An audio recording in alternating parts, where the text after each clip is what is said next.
हमारे ऊपर प्रभु की कृपा है ये हम कैसे पहचाने। ये 8 लक्षण प्रकट होने लगते हैं जिसके ऊपर प्रभु की कृपा होती है। हमारे ऊपर प्रभु की कृपा है ये हम कैसे पहचाने, तो ये 8 लक्षण प्रकट होने लगते हैं जिस पर हरिजू की प्रियाजू की कृपा है। पहला, घोर अपराध करने वाले के प्रति भी दया की भावना, शांति पहला लक्षण है। भाव में भी पहले शांत भाव है। हमारे ऊपर श्री हरिजू की कृपा है, इसकी पहचान ये 8 लक्षण। पहला, शांति, अर्थात घोर अपराधी के प्रति भी गुस्सा ना क्षमा करना, ये हरि की कृपा का लक्षण है। देख लो भाई, घोर अपराधी शब्द तो जाने दो, जरा सा प्रतिकूल हो जाए तो लाख समझाओ पर भ्रकुटी तनी रहती है। भला ऐसा है? अपराधी पर भी क्षमा का भाव होना, ये हरि कृपा पात्र में ही होगा, अन्य में नहीं। तो अगर अपने हृदय में ऐसा लगे कि ऐसा नहीं है तो हरिजू से प्रार्थना करनी चाहिए कि कृपा करो, मेरे में सामर्थ्य आवे। दूसरा, अनुसूया, वो किसी भी के प्रति कभी भी कोई दोष दर्शन ही नहीं करेगा। दोष कथन, दोष श्रवण की तो बात जाने दो। अनुसूया, दूसरों के गुणों में दोष ढूंढना, ये नहीं होता। हरि कृपा पात्र में ये नहीं होता। ये सब भजन के नाश करने वाले। जैसे पहला अपराधी पर क्रोध कर देना, तो माया ने भेजा इसीलिए था कि तुम्हारे साथ व्यवहार ऐसा करे कि तुम क्रोध करो। क्रोध करोगे तुम्हारी ऊर्जा शक्ति नष्ट हो जाएगी, अध्यात्म में जो चलने की थी। और कहीं तुमने संकल्प कर लिया तो भजन शक्ति नष्ट हो जाएगी। तो अगर भजन बल है तो गया, जरूर उसको दंड मिलेगा, पक्का मिलेगा, 100% मिलेगा, लेकिन आप खाली हो गए। ना भजन करने की वृत्ति रहेगी और ना भजन रहेगा, दोनों बात। अनुसूया, किसी के सद्गुणों में दोष देखना, गुणों में दोष ढूंढना, ये हरि कृपा पात्र में नहीं होता। ये बहुत मंगलमयी बातें हैं जिससे हमारा भजन मार्ग पुष्ट होता है। तीसरा, वो बाहर से और भीतर से पवित्र रहता है, हरि कृपा पात्र। शौचाचार का ज्ञान होना चाहिए, वस्त्र आपके पवित्र होने चाहिए, ये बाहरी जल रज आदि के द्वारा बाहरी पवित्रता। और निष्कपटता, निश्चलता, सत्य भाव, ये अंदर की पवित्रता है। अगर कपट है, छल है, असत्य है तो हृदय मलिन रहता है। भीतर और बाहर से पवित्र रहना, इसमें खास बात क्या है? भीतर और बाहर से पवित्र रहने में, भीतर और बाहर से सदैव पवित्र कौन रह सकता है? तो बोले जो पुंडरीकाक्ष भगवान श्री हरि का प्रियाजू का स्मरण करता रहता है, वो शवायाभ्यंतर शुचि, वो बाह्य और अभ्यंतर दोनों से पावन रहता है। तीसरी जो कृपा का लक्षण है, अर्थात वो सदैव भगवत चिंतन परायण, शौचाचार का पालन करने वाला, बाहर और भीतर से हरि कृपा पात्र पवित्र रहता है। चौथा,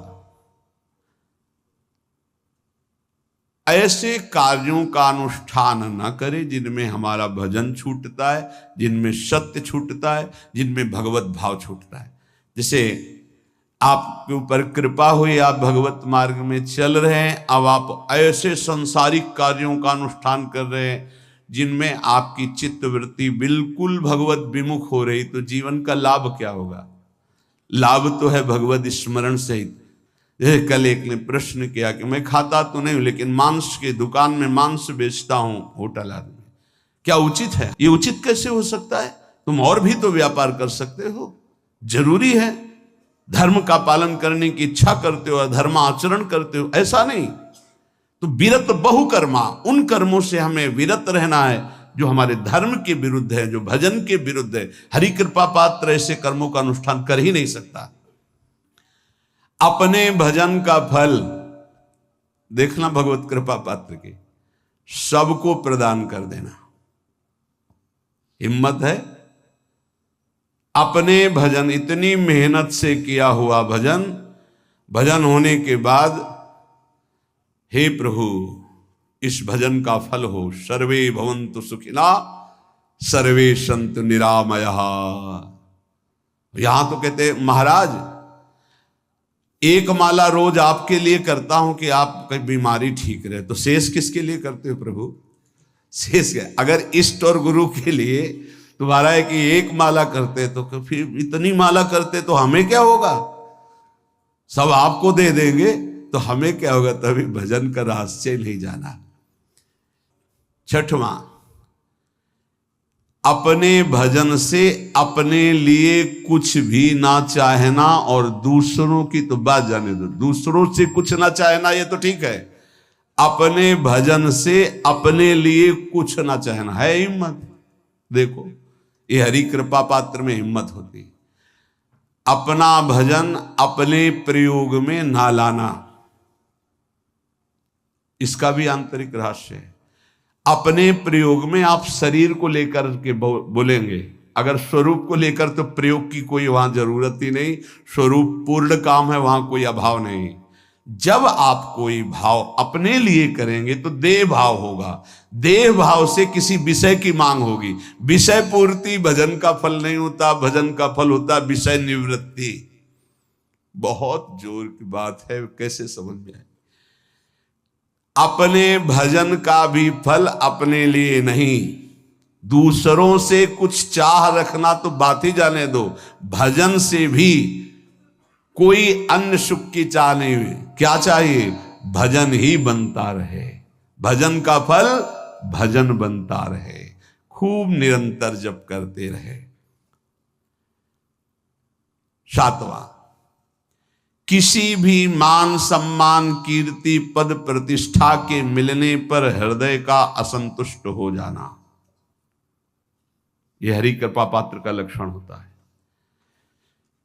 प्रणाम नमस्कार जय हो तो हृदय में असंतुष्ट हो जाना चाहिए। कोई किंचन मात्र अभिमान न उदय हो जाए। प्रभु बचाओ, ये माया की चकाचौंध से बचा लो नाथ। कौन सा अपराध बन गया कि आपकी जय की जगह यहां हमको ऐसा सुनना पड़े। मान प्रतिष्ठा कीर्ति जिसके लिए बड़े बड़े लालायित रहते, हरि कृपा पात्र को विष की तरह चुभती है। और आठवां, किसी भी प्राणी समुदाय से संबंध ना रखते हुए सब पर दया की भावना, सब पर कृपा की भावना, सब पर करुणा मैत्री, पर किसी से ममता नहीं। ये सूत्र बहुत व्यवहार में प्रयोग करने योग्य है। सबसे करुणा और मैत्री, पर किसी से ममता नहीं। करुणा तो करी भरत जी ने, मैत्री भी की मृग से, पर ममता रहित नहीं रहे। ममता कर ली तो अगला जन्म हिरण का हो गया। ममता नहीं रखनी। निर्ममो निरहंकारा, करुणा मैत्री तो करनी है, जैसे इसमें आदेश है, गीता में जी आदेश है, अद्वेष्टा सर्वभूतान मैत्र करुण वच, पर निर्ममो निरहंकारा, ये साधक की चतुरता है। प्राण मात्र पर दया कृपा करुणा मैत्री, पर ममता नहीं। ममता किसी से, और यहां करुणा मैत्री ये तो गायब हो गई, केवल ममता रह गई है। अपने शरीर से ममता, शरीर संबंधियों से ममता, विषय भोगों से ममता, यही जहर है। संबंध में ये ममता ही जहर है, विचारों में अहंकार जहर है, कर्मों में ये आसक्ति जहर है। इसी जहर को मिटा दे तो जीवन मुक्त महापुरुष कर्म करते हुए, विषय सेवन करते हुए, वार्ता करते हुए, विचार करते हुए, बिल्कुल जहर रहित उसका जीवन हो गया। तो ये 8 बातें हरि कृपा पात्र में होती।